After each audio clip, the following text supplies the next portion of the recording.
Hey everybody, Chef Jeremy here from Fairview Ways to Wellness. Thank you for joining us today. Happy Friday, everybody. Today, the title of our class is Winner, Winner, Chicken Dinner.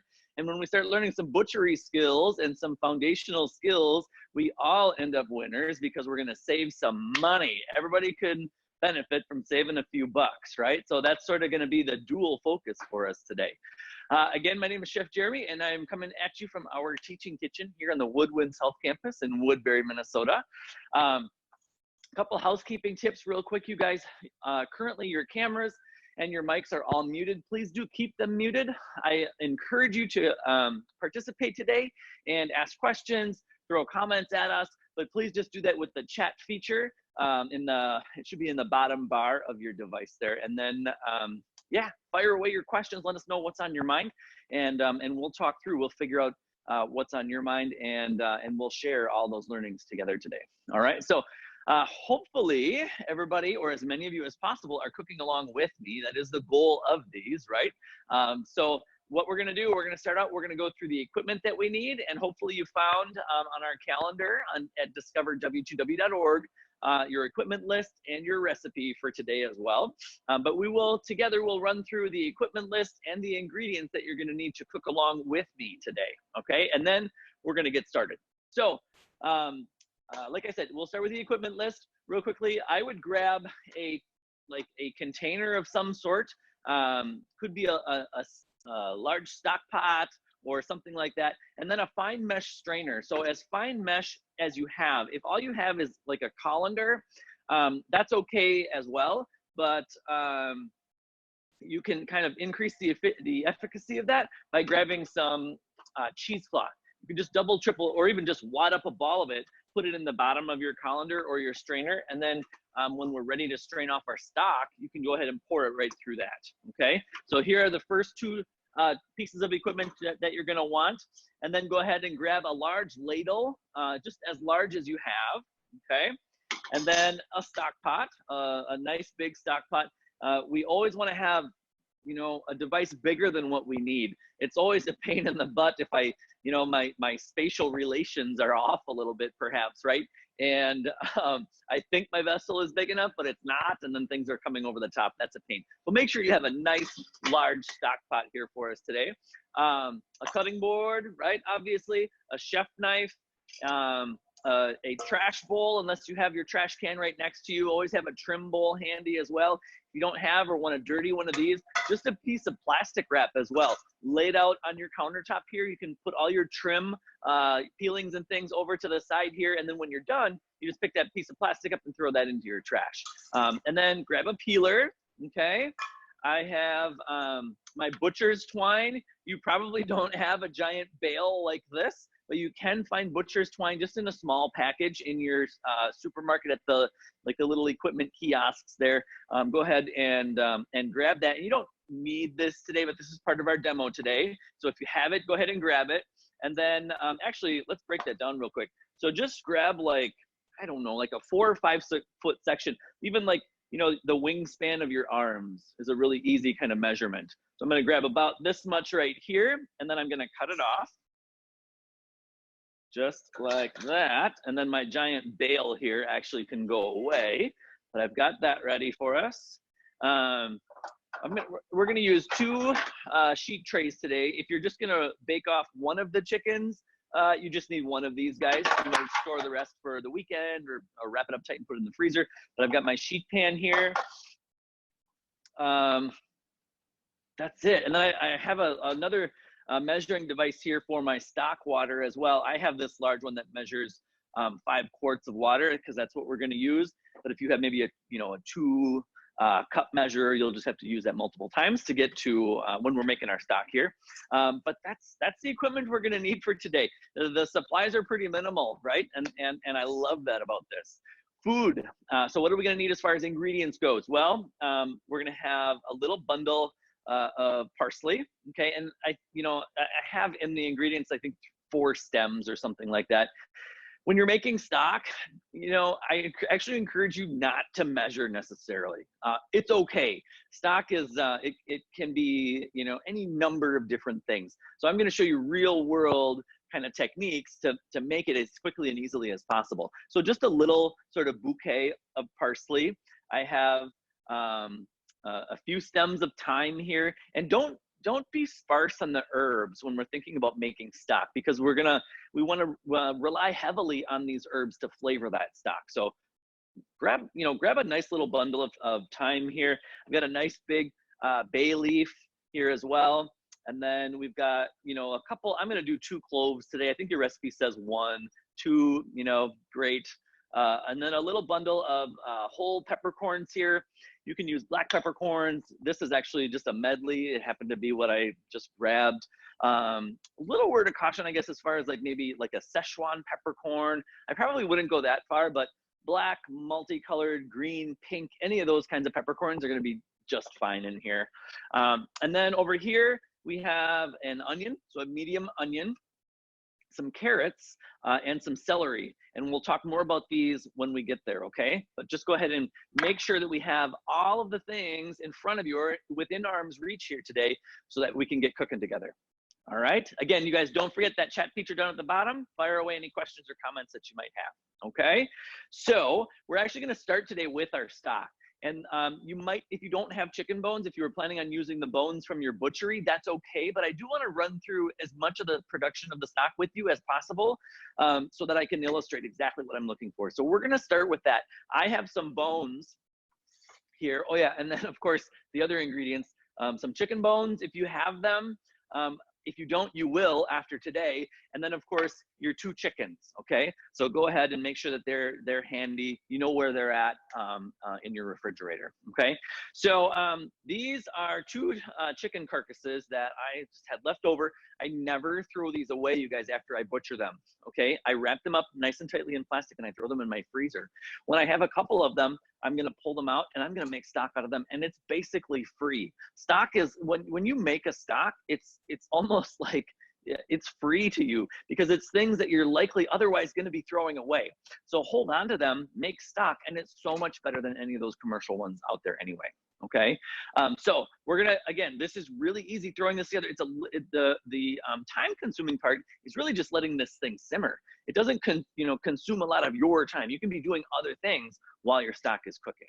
Okay, so we're gonna go ahead and I'm gonna place my chicken carcasses. You'll also see I have a couple of wings here. Just happen to have them in the freezer. Wings make phenomenal stock, and it looks like we have a question. Awesome. Can you use the carcass from a leftover rotisserie chicken? Absolutely, you guys. Absolutely. I never throw those away either. Yes, it's already cooked. That's okay because all of the collagen and a lot of the flavor is still in that carcass. Carcass is kind of a weird word, perhaps, for some people, but that's what it is. But yes, absolutely. Wrap that up in plastic just like you would a raw one. Throw it in your freezer when you got a few of them. Make stock. Okay. Very good question. Thank you for asking that. I'm gonna go ahead and I'm gonna pop my chicken carcasses right in my stock pot. I'm gonna do that first, you guys, as well, to avoid any kind of splashing that might happen because, of course, associated with raw chicken, the potential foodborne illness is salmonellosis. I know that's a big word, but salmonella, right? And we wanna do our best to avoid that. We're gonna talk more about that actually when we get to breaking down our full bird. So if you're working along with me at this point, go ahead and get your carcasses in your stock pot and then wash your hands. Okay, I'm gonna go wash my hands real quick here. Hand washing is super important these days, but always really. It's nothing new. It's something we should always have been doing. It's something that is just part of my life as a professional chef. I mean, I wash my hands hundreds of times a day. So that's not anything new, but good practice, proper hand washing techniques. Another question.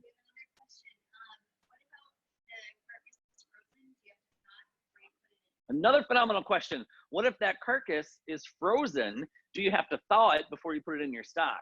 No, you don't. You could, when you're cooking frozen things, so I used to teach ServSafe. ServSafe is the sort of the gold standard as far as food safety is concerned in professional institutions. And thawing, you can be thawing as part of the cooking process. So actually anything frozen can go right into your stock pot with water, and you can bring it up to a simmer because you're bringing it through the temperature danger zone very, very quickly.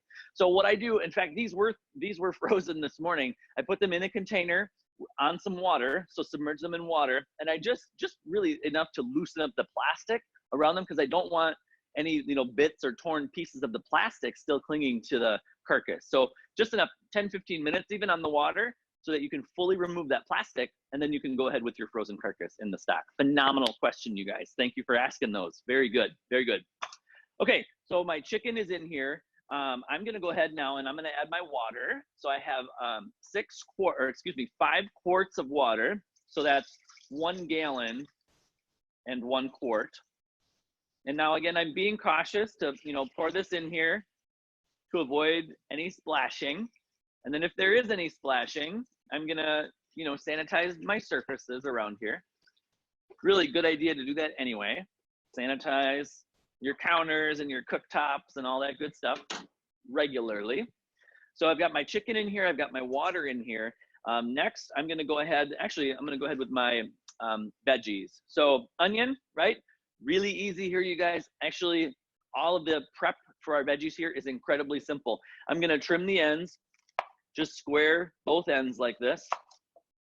I'm gonna stand it up on its flat side, and then I'm gonna go right in half, okay? And then I'm gonna peel it. After you take your onion in half, you have all of these great edges to grab onto, and it makes peeling that onion super easy. And then are you ready for this? This is the next part here. Ready? I'm gonna take this onion.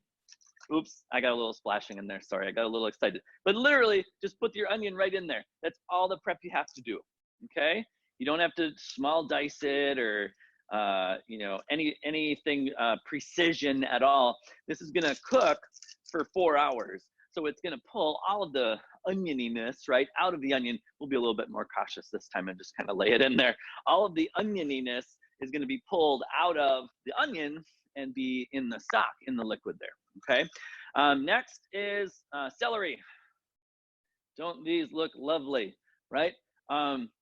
That's okay, you guys. This is prime for stock. In fact, this is what, years ago, and in fact, in Scratch Cook Kitchens today as well, this is what's going into your stock. It's product that I don't want to be highlighting in another way, right? I'm not going to make like a beautiful crudité platter out of this, but I don't want to throw it away either. Remember, I said it's almost free, right? So this is prime to go into a stock. In fact, if you've got produce in this kind of condition here, but you're not ready to make stock, wrap this up, throw it in the freezer right next to your chicken carcasses, okay? There's still loads of good flavor in here. It's just a little wilty. Some of the moisture has gone away, and that's okay. So all I'm gonna do, I've already rinsed these guys. I'm gonna trim this kind of crummy end off here, and I'll look to see the rest of this, even this leafy part here, good stuff, you guys, goes right into my stock.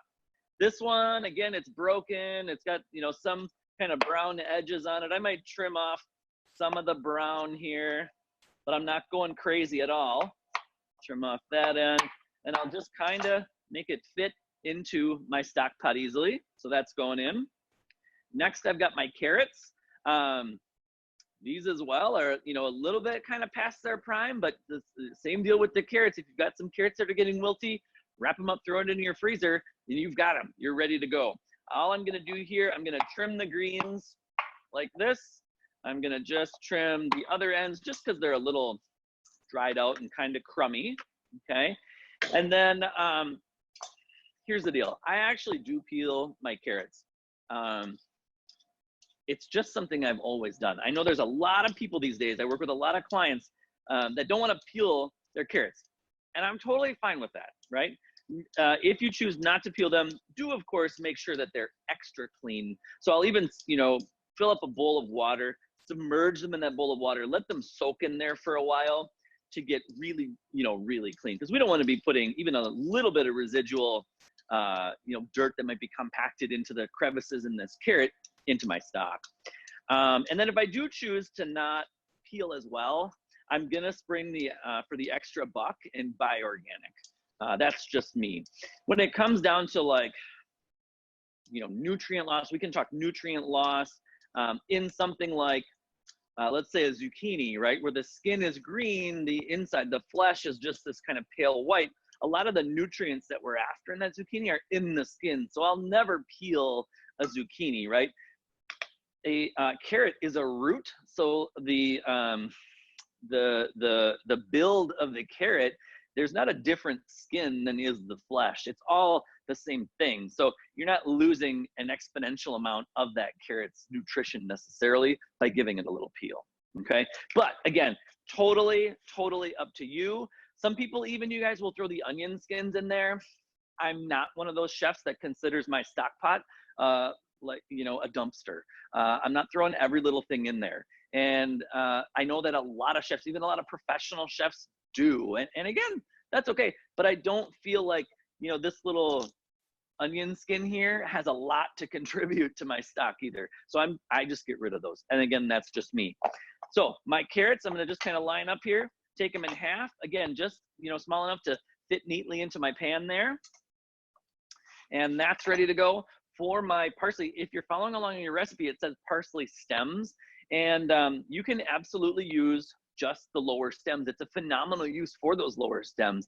In fact, you could save these too. If you're chopping parsley for a garnish or for, you know, the leaves to go into something else, save those stems maybe, wrap them up with that wilty carrot, throw it in the freezer. So you've got it ready to go. I don't have anything else that I'm planning to do with the leaves of these. So I'm just gonna put the whole thing right in here. But the of things like parsley and cilantro, they have, you know, their flavor from the, you know, from the ground to the tip of the leaf. So the whole, you know, part of that thing has that good flavor in it, okay? Then I have my bay leaf right here. I'm just gonna kind of tuck that in there. My thyme, you don't have to strip them off, chop it, any of that, because we're gonna strain this off, right? So don't go through any additional steps than you absolutely have to. I'm gonna take this, tuck that right in the water there. I'm gonna take my cloves and I just pop those right in there. Make sure your ingredients aren't stacked up on one another, that everything has contact with the water, okay? My peppercorns as well are just gonna go right in there, just like that. And if we could get a zoom maybe. Oh, we have a question? So can you use dry herbs if you don't have fresh, is the question. So that's what we look like right now. Make a mental note of that. Ooh, that's a little heavy. I'm gonna come back over here. Dry herbs instead of fresh, you absolutely can. But be aware that dry herbs, and this is a broad generality, but dry herbs have significantly more flavor in them by volume than fresh ones because the water is gone, so it's become very small, but the flavor doesn't go away when we dry things. So for me, I use a 2-to-1 ratio. If it calls for fresh, but I want to use dry, I'm going to use about half of that amount. If a recipe calls for dry and I want to use the fresh that I grew, I'm going to double it to sort of equalize out that flavor. I hope that makes sense. Okay. Great question though. So now I've got everything in here. I'm going to go ahead and I've got my heat on, you know, medium or even high at this point, because I want this to relatively quickly come up to a simmer. And then we're gonna simmer it. Your recipe says 3 to 4 hours. I do like to go the full 4 so that we get a full extraction out of the vegetables and out of the bones and all of that good stuff, okay? Simmer for 4. So we're not simmering yet, so my timer is not going, okay? Simmering means it's hot enough to form tiny bubbles coming to the surface. When I see that, that's when I start my timer, okay? So don't short time your stock here either. Until that happens, no cooking, no flavor extraction is really happening in here, okay? So we're gonna leave this on high till it comes into a simmer, and this is really the point that I want you to get out of this. We don't wanna boil this, and we never stir it, okay? Never boil, never stir. Comes up to a simmer, we adjust our heat to maintain that gentle simmer, and again, I'm gonna show you when we get there, I'm gonna show you exactly what that looks like, and then you're gonna simmer for 4 hours. Question? Can you use cilantro stems in your stock? So I'm a little resistant. You can, okay, but it might somewhat limit the applications for your stock, right? Because it might, well, it will have that cilantro flavor in it. So if you like cilantro in everything you're gonna make, yes, absolutely go for it. The ingredients that are in here, this is a pretty traditional stock. The other thing that you're not going to see in here right now is salt, okay? And that's pretty rare. Those of you that know me know that I'm about building flavor over time. but salt never goes into a stock. If I salt it now, it decreases the versatility of my stock. Okay, I'm gonna salt it as I use it. All right, so no salt here, and cilantro stems, yes, but with caution. Question? Why do you not stir? Another great question. So the marks of a high quality stock, you guys, are flavor, presence of collagen. So when it's cold, it should almost jiggle a little bit, and clarity. And if you stir it, or if you boil it, bubbles bombarding the ingredients, tiny particles are going to come off of the chicken carcass and your vegetables, and it's going to make it cloudy. Not the end of the world. You can still use it, but to really make a supreme stock under classic criteria, I never, and I abide by those rules. I never stir and I never boil. Okay, great question. Great question. I know a lot of people. The other thing that I should mention, so what's going to happen in here, you guys, is these ingredients are actually, as it heats up, they're going to start to float. They're going to come to the top. And they're all going to kind of just cling together from the proteins that are floating around in there right now. And it's going to create what we call a raft. And the raft is going to sit there on top. And again, it's going to be comprised of everything in here except the water, really. So the chicken carcasses, the wings, the vegetables, the herbs, all that stuff. It's going to float to the top. And I'll show you that as well. You'll see it kind of change. And then the water from the tiny streams of bubbles when we simmer is going to cause this rotation in there. And it's going to cause the liquid to come up and rotate through my raft and pull goodness out of it. So if that raft is all broken up, it's never going to form again either. Okay, so if you stir it, break the raft, pieces are going to be, it's just going to be kind of clumpy in there. And you're not going to get that full extraction either. Okay, so let that raft form, leave it alone, let it do its thing, and that's going to really get you full extraction. I mentioned collagen, you guys, and that is a big player in stocks as well. A stock is a superior product over a broth. It simply is. Broths, most commercial broths are made with like meat scraps. Meat scraps don't contain a lot of collagen. A stock is going to be made out of the bones. The collagen lives in the bones and the connective tissue, and that's what we want. That's what's good for our body, right? Good for, you know, just so many of our functions. Okay, we're after that collagen. That's what we want. Now, disclaimer: bone broth.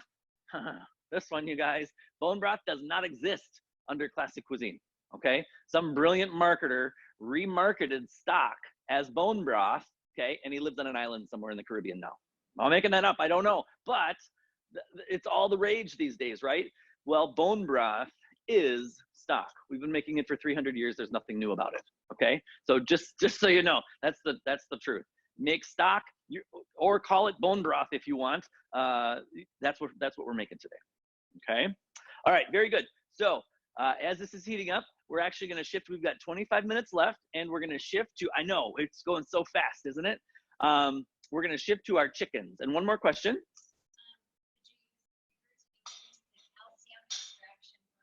Ooh, could you use vinegar to increase the calcium extraction from the bones?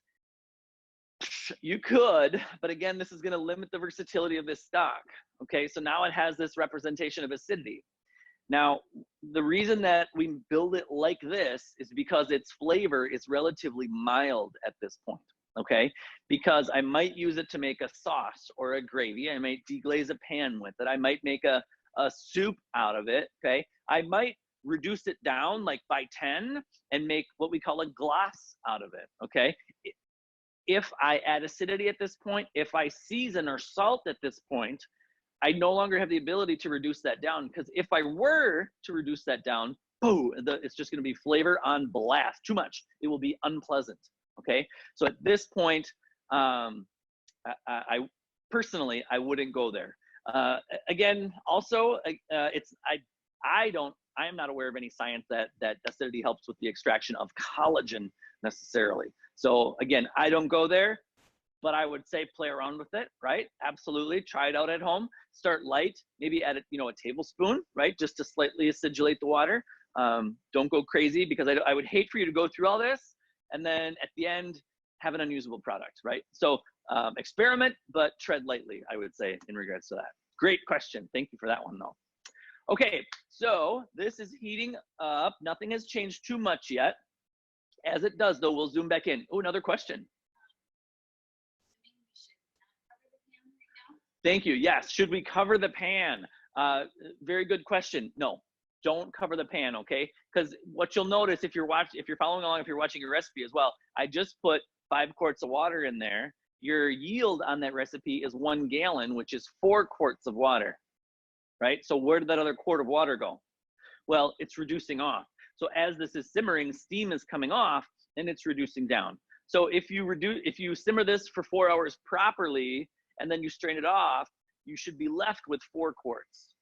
Okay, if you cover it, that's never going to happen, right? Because that moisture, that steam is going to condense on the lid and fall back into the pot. So it will never reduce if you lid it.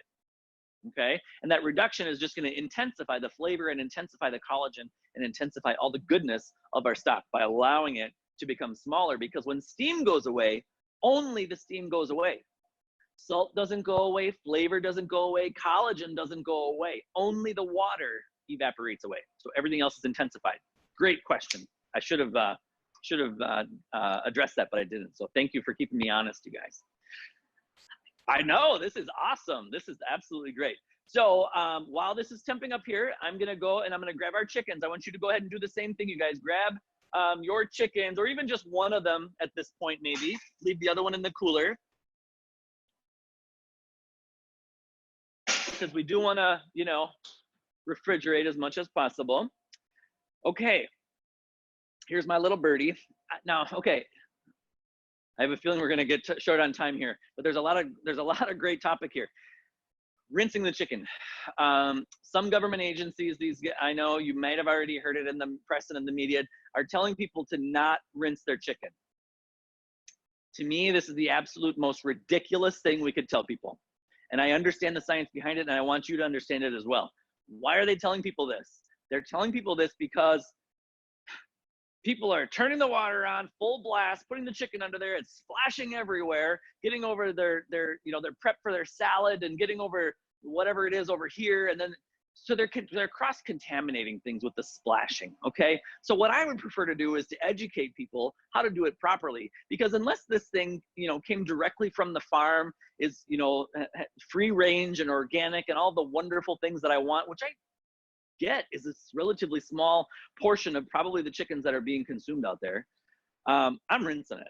Absolutely, I'm absolutely rinsing it. I'm going to use a small stream of water. I'm going to get as deep down into my sink as possible, manage any sort of splashing, and then I'm going to sanitize the area around it. And I'm going to sanitize my sink afterwards, okay? That is one chef's humble opinion as to how we should address this, not just don't wash your food anymore, okay? So just wanted to put that out there, you guys. And again, that is my opinion. When it comes to butchery is something that I have always really enjoyed, you guys. I don't really know why, but I remember back to culinary school and I'm like, wow, that's really cool, that's fun. And again, you guys, you can save a ton of money by investing a little bit of time into our food, okay? So I'm gonna use grab my whole chicken here. When I do any butchery, I have my knife hand, which is my dominant hand. For me, it's my right hand, and that hand is gonna stay clean and dry. You might have noticed I brought the chicken over with my non-dominant hand, with my left hand. My right hand is never gonna touch the bird, okay? Because if it does, my hand can get slippery and slimy and it can become dangerous on my knife. So I'm gonna have my food hand, right? And my knife hand as I process this. And I challenge you, okay? If you see me touch the chicken with my right hand, call me out on it, all right? So the first thing we're gonna do, you guys, actually, is we're gonna truss this bird. We're gonna prep this bird to be roasted, and then we're gonna truss it, okay? And why do we truss food? Well, this chicken right now, I don't know how well you can see this, okay? It's just kind of kicking it, right? Arms and legs are out everywhere. If I just throw this on a pan right now and roast it, the arms and legs are gonna be overcooked by the time the big, you know, thick breasts and thighs become done. So what we wanna do is we wanna make this little nice, neat little bundle, pull all the extremities in tightly so that it roasts at the same rate, okay? You'll have less drying out, a more consistent cook on it, all right? So that's why we're gonna do these things.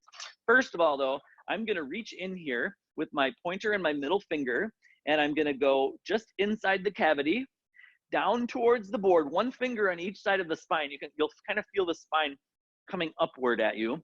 One finger on each side, and I'm gonna pull back towards the exit of the cavity, the body cavity, and I'm gonna remove, it doesn't look like much right here, but these are the kidneys, okay? I'm gonna remove these kidneys and put those in my trash bowl. And the reason is, if we don't remove them when we roast a bird, especially if we're gonna make a pan sauce out of the drippings, those kidneys can actually kind of kind of burn and make your sauce a little bit bitter. So I always like to remove those kidneys like that. Okay, the next thing we're gonna do is I'm gonna remove the wishbone. And if you don't remove the wishbone, when you come back to carve the breasts off, there's a really nice nugget of meat up underneath that wishbone, and the wishbone pushes your knife away from it. So it's really hard to take that piece of meat off if the wishbone is still there. So I'm gonna go ahead, the wishbone is right in here and you can feel it. It's right under the flesh there and it's V-shaped. Right here in the middle is where it comes together, and I'm gonna place my knife right there and I'm gonna scrape downwards. Because what I wanna do is get that wishbone to expose itself. And if I try to just cut here, I'm never gonna nail that wishbone. So I'm gonna just kind of make hamburger out of the breasts. So I'm gonna go ahead on both sides and just scrape downward. And you can kind of, hopefully you can hear it even, right? And then with my fingers, I can just kind of carve beneath it and force it to expose itself there. And this one is actually broken. But then the next thing you want to do is grab it where it comes together in the V and just kind of lift upward to dislocate it from the breastbone there. Okay, and again, this one was broken, but it should look like that. And then just continue to lift upward and it should come out. So there is my little wishbone. Okay, and again, there's a nice piece of meat there that we'll now be able to capture when we come back and carve this guy. Okay, so there's that. And that's pretty much for trussing for a whole roast. That's really all the prep we're gonna do.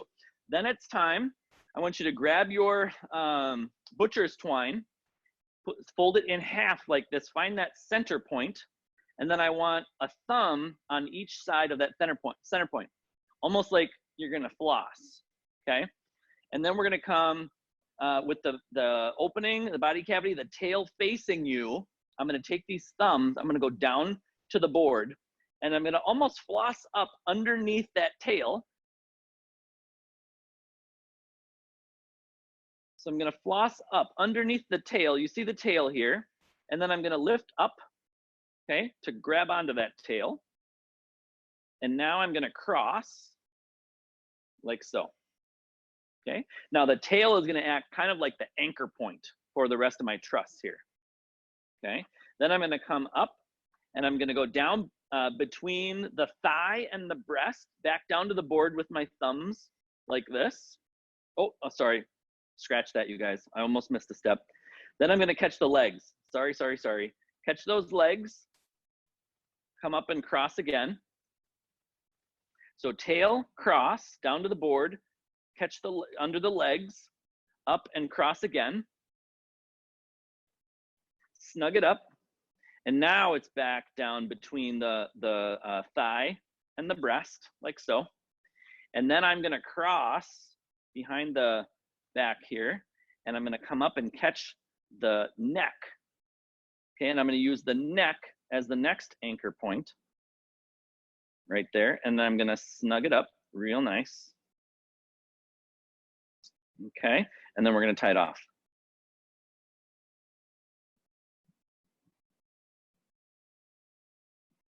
Jeez, can I tie my shoes? There we go. Okay, so it's holding those legs and thighs in really nicely. Now, a lot of people, full disclosure, will come around one more time behind the back and come up over the top here to pull these guys in. And that's fine if you want to do that. But if you do that, after it's all roasted, you come back and remove the twine. Then you have over your beautiful caramelized breast here. Now you have this line from the twine. So I leave mine tied off in back, and I take these wingies and I just tuck them right behind like that. Okay, just like that. So then this guy will come over here onto my pan, salt, beautiful, awesome, okay, and ready to roast. So that is how we truss. I'm gonna remove my truss now, because that's just one way. Oh, and then while you have the camera up, let's take a peek at our stock here. We're just kind of starting, things are starting to float to the surface. Starting to, you see a few bubbles happening there. So we're getting really close to starting to turn our heat down, okay? Now you may have noticed I asked you to watch and see if I touch the chicken with my right hand. And I did, right, as I was showing you this. So I'm gonna go ahead and wash again so my hand can be clean and dry as we move forward.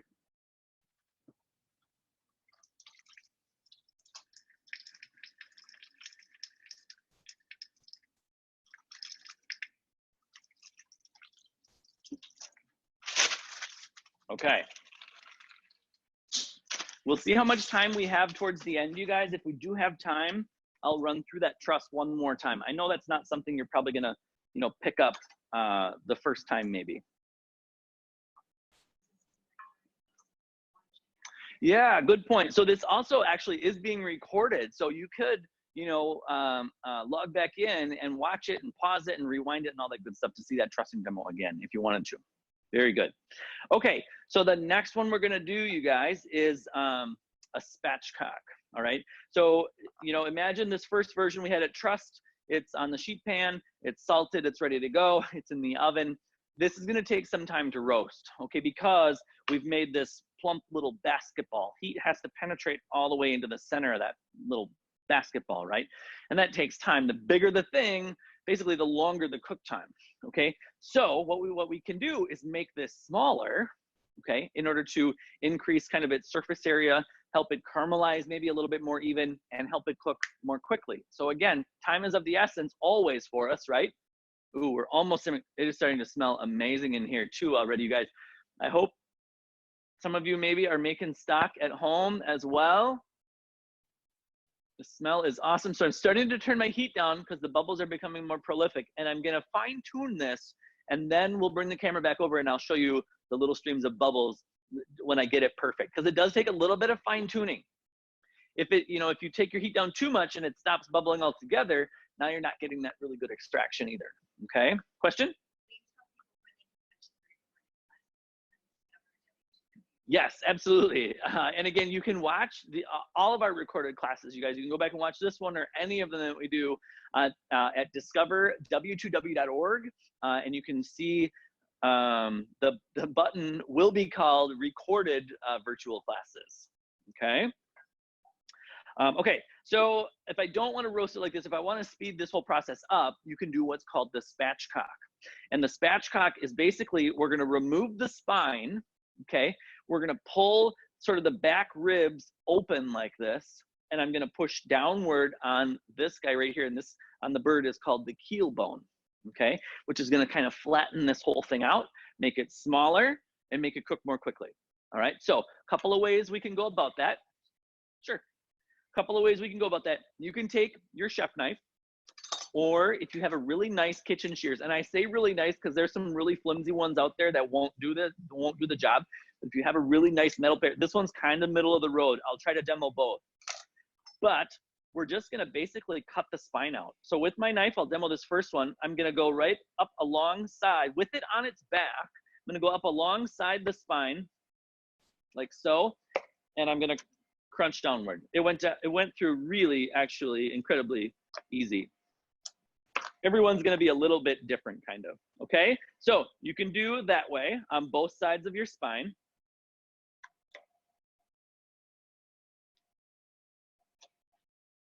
Okay, I took it out about halfway. Or, and you can just continue up, or grab your shears and you can actually flip it over, and there's the spine. And you can just cut up alongside the spine.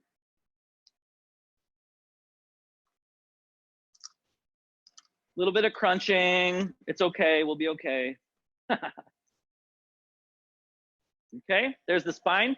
This goes into next round stock. All right, spine is removed. Pull this guy open here, and this is what basically we were looking to do. Okay, so I'm gonna go ahead, and this is the keel bone again. And the keel bone actually is not a bone, to be honest.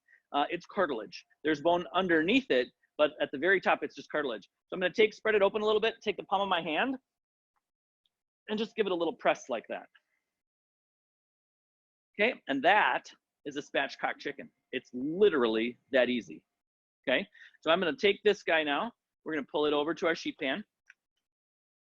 Just like that. Make sure it's as flat as possible. I'll always pull this, you know, skin coverage over as good as possible as well.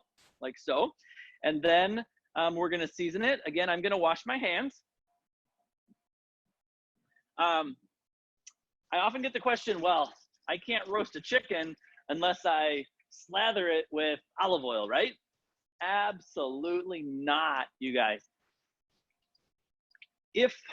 So basically, this bird, the way that it's sitting right now, does absolutely not need any additional oil.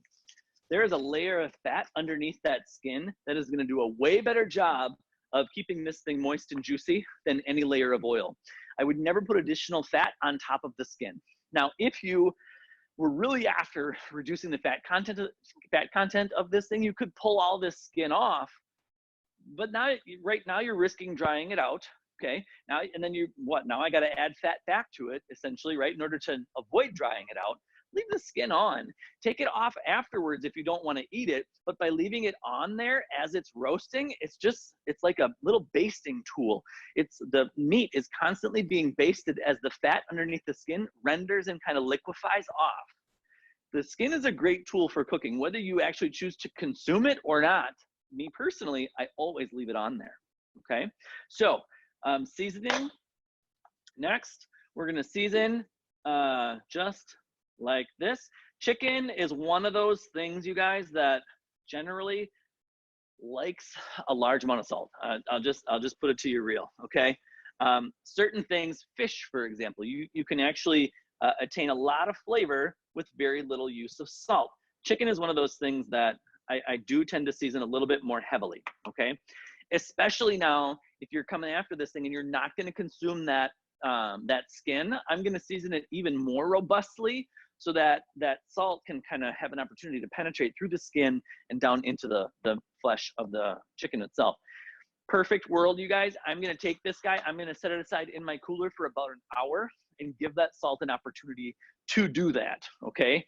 Because right now, that skin is gonna taste out of this world when it's done. There's not gonna be a ton of salt penetrated into the center of that thing, okay? So time is of the essence. We're gonna go ahead, we're gonna roast this off today. It's not gonna be done by the time we say goodbye, but I'll show you what it's looking like. It'll be about halfway done probably. But again, don't forget, best case scenario, you want this to be the best chicken you ever tasted, salt it, set it aside for an hour, let it go through that process, okay? I'm gonna take this guy, we're gonna pop it in the oven here. I like to go right in the middle rack. My oven is preheated to 350 and we're using convection. So if you don't have convection, I don't know that I would go any hotter necessarily. You could go up to maybe 375, but know that it's gonna take a little bit longer to cook. Convection is, of course, the air in the vessel is moving, so it's cooking more evenly and it's cooking a little bit more quickly as well. About 15 to 20% of the time, you can kind of lap off of your roast time if you're using the convection feature on your device. Okay, I'm fine tuning the bubbles here. We're a little bit heavy. I'm gonna go down. You don't need much heat usually. This range might be on like as low as it goes when I finally have it perfectly tuned. Okay, so we have about 15 minutes left, you guys. Go ahead and grab your other chicken.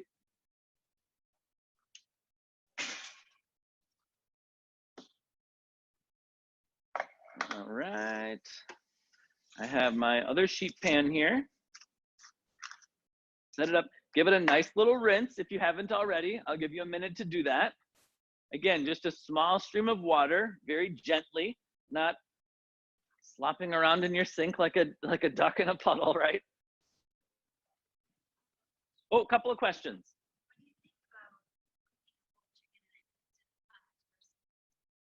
Thoughts on cooking a whole chicken in an Instant Pot as opposed to this method? So that is actually a phenomenal question. Those are two very different cooking techniques, okay? Roasting is a dry cooking technique. That's very important to understand. A Instant Pot or a pressure cooker, which is really what they are, they're fancy pressure cookers, is a moist technique, okay? So what's gonna happen in this oven is not gonna happen in the Instant Pot. In a dry environment, you'll get caramelization, you'll get browning of the skin, you'll get flavor development, okay? Simply from applying that heat in a dry environment to this product. So it's very, very simple, but understanding those mechanics are important. Caramelization does not happen well in a moist environment, and in a pressure cooker or in an Instant Pot, you are in a moist environment, even if you don't add any water to that, because there's moisture in this thing. And just like if we lid this, our stock pot here, that moisture is steam, condenses. Now I'm in a moist environment for the rest of the time I'm cooking in there, and I don't caramelize, okay? You will have flavor exchange if you add onion, carrot, celery, wine, whatever else in there. You'll have that flavor exchange, but you will never caramelize, okay? So great question. I hope that makes sense. Driving difference, one is a moist technique, okay? One is a dry technique. Another question, would I use anything other than salt if I'm roasting my bird? So you certainly can, but here's what I recommend for people that are just kind of starting to build these techniques.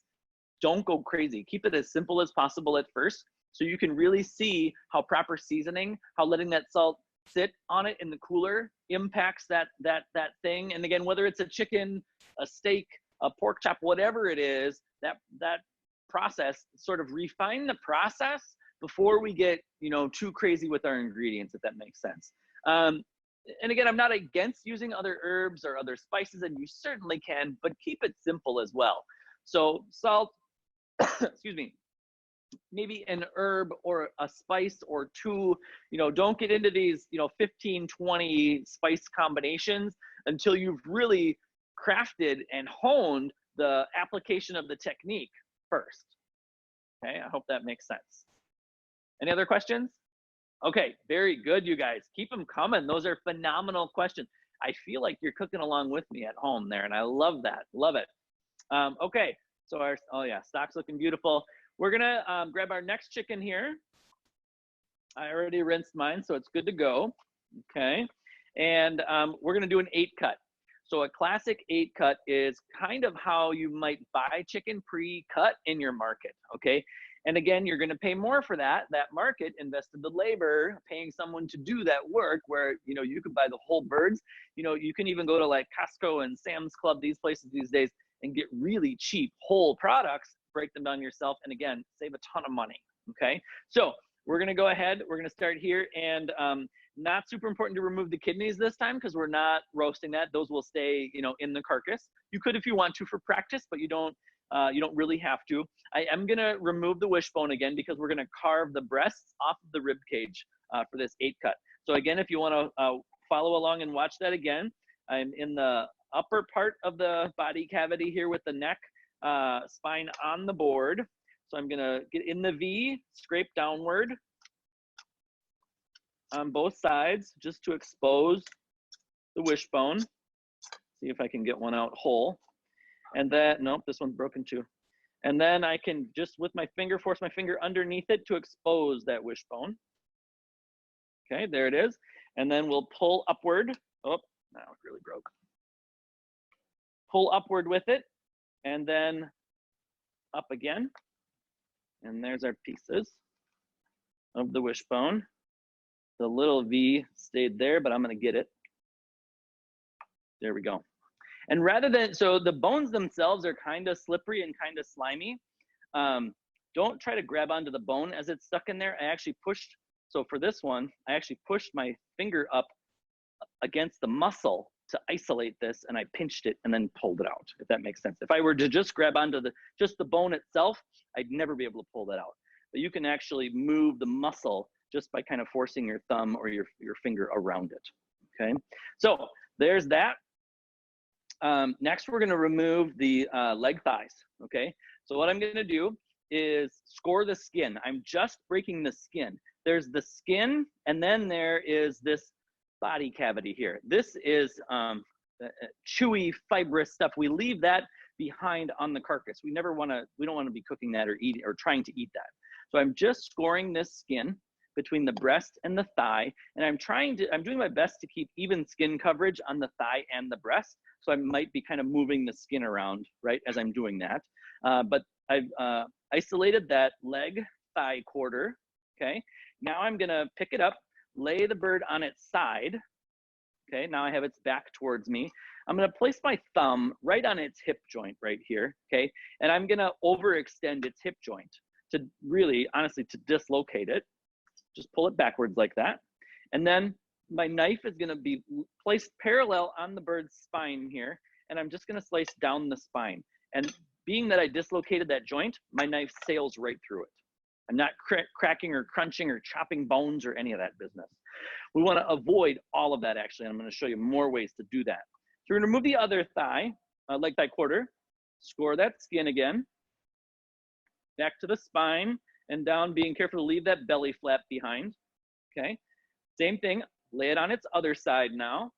Now just the way that it works, I'm still using only my same hand, but now my hand is on the other side. So I'm gonna place my fingertips on that hip joint here, okay? Hyperextend it. Blade again flat along the spine and just slicing down that spine. There's my other leg thigh quarter. And there is what's left of the bird, okay? So from here now, I actually like to remove the wing segment, okay? And again, it can be difficult. People are in, I see them chopping and hacking and crunching and grinding. If you place your blade on the correct spot and exercise the joint, you almost have to put almost no down pressure on it. The knife is just gonna find its way through. This sounds a little weird, but I've always said, let the animal tell you where to take it apart, okay? It knows better than I do exactly where that joint is. So rather than placing my blade on the skinny part of this section, because that's where the bone is, I'm gonna place my blade on the thickest, fattest part where I, right where I see movement, and I'm just gonna exercise that joint and my knife sails right through. No crunching or chopping or hacking. I don't need a cleaver, any of that business. Okay, we'll do it again. Just turn the bird around, place it on the thickest, fattest part, drag the knife as you exercise the joint. You almost can't miss it, okay? Now it's time to take the breasts off. And again, so I'm gonna start scoring the skin right center, right on top of that keel bone, just to start to expose it. And then feel around in there, you'll feel it. It's gonna be the uppermost, part that you, other than muscle, that you feel. And I'm gonna jump on one side or the other, and I'm just gently gonna slice down until I feel, hear that? There's the bone, okay?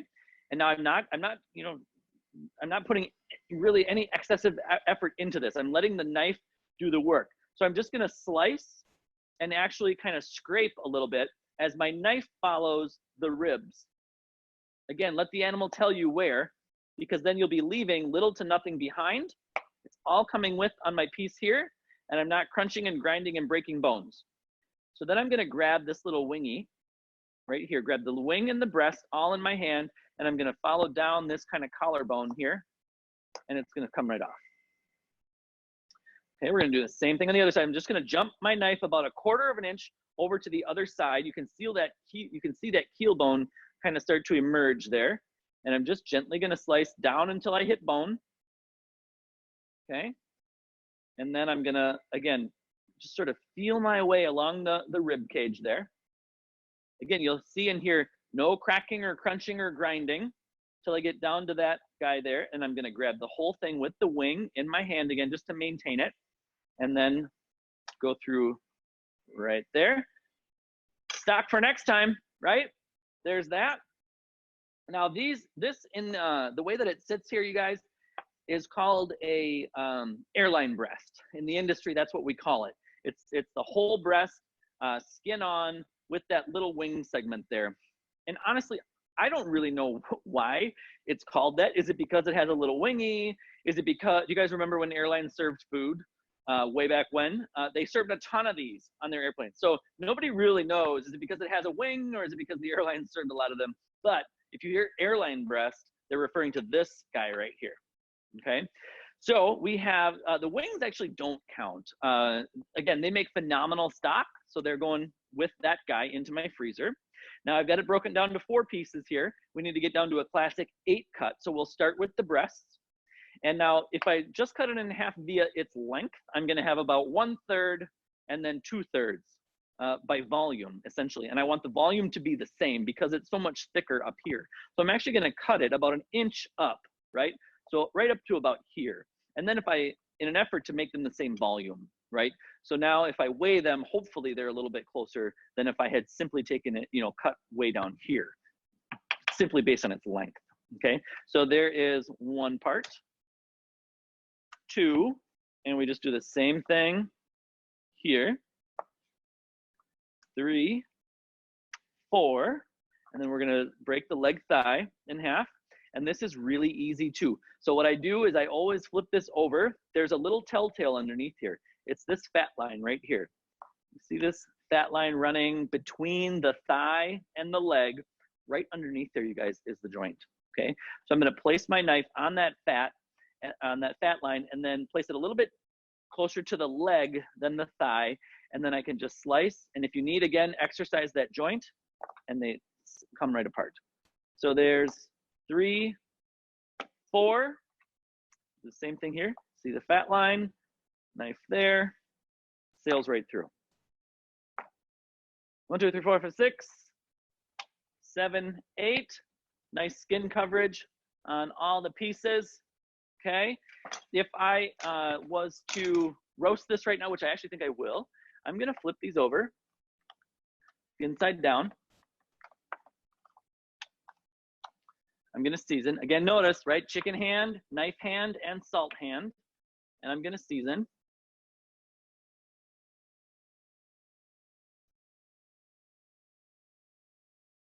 Now again, if you're at home and you're like, oh my goodness, this guy is salt crazy. Notice, just kind of make note, this is kosher salt. So every grain is a little bit bigger. You can actually see every little grain. If you're used to using iodized or finely ground pink salt, it will look different, but the actual amount of salt is, the same or similar. Now I'm gonna go ahead and flip them over. Always, always, always season all sides, you guys. You're gonna eat the whole thing, right? You're gonna eat all the sides. So all the sides should taste good. Flip it, and we're gonna season again. Oh my goodness, my mouth is watering.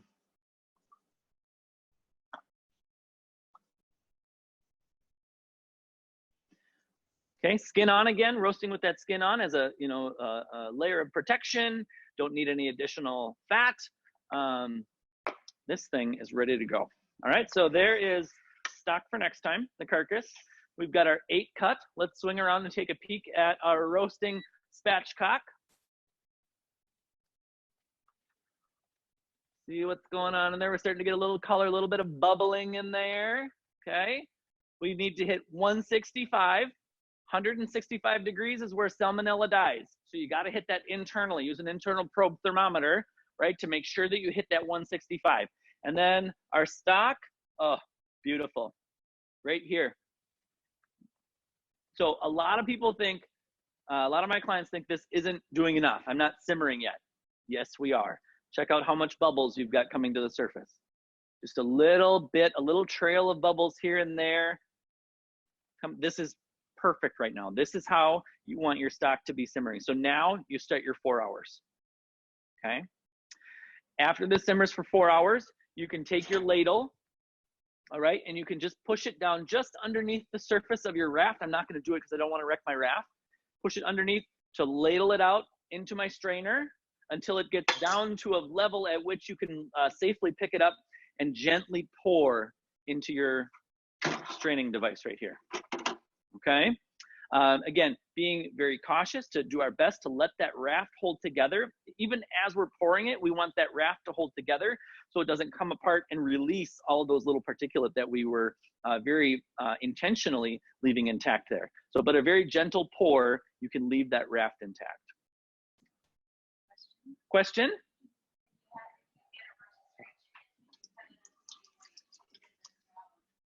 So the question is, if I were to purchase a rotisserie chicken, one of those whole chickens that's been, roasted or cooked in a rotisserie at your supermarket or the Target or whatever, if I would cut it up the same way that I did this one, you certainly could. You certainly could do an 8 cut on that. I often I won't. I mean, I'll kind of use the similar techniques. I'll peel, kind of peel the breast off like that. Excuse me. Peel the breast off. Most of those you can just almost pull them apart, and they'll just kind of naturally come apart at these separations. So yeah, you certainly could apply an 8 cut to an already roasted bird, definitely, and serve them in those 8 pieces. Yes. Any other questions, you guys? Fire them away. We are, wow, look at that, right at the buzzer. Hopefully you've been working along with me, making our stock. If not, after you've roasted that and eaten that spatchcock bird, or after you've roasted the 8 cut here, take those chicken legs, thigh bones, add them to your carcass, right? Wrap them up, either or make stock, or wrap them up and have them in your freezer for next time. Oh, good, good. Thank you so much. Okay, you guys, have a great weekend. Again, don't forget, discoverw2w.org to check out all of our virtual class offerings. And I'll just put out there a little note. I am going into the gym next week, and I'm going to take Justin's class on Wednesday. So if any of you want to see Chef break a sweat, join Justin and I in the gym on Wednesday at noon. Yes, absolutely, at noon. So the first of its kind, you guys, Chef sweating in the gym. Join us. All right. Thanks again, you guys. And shout out to the Fairview Foundation for supporting us and making it possible for us to bring these virtual sessions to you at no cost to you. Thanks again, and have a great weekend.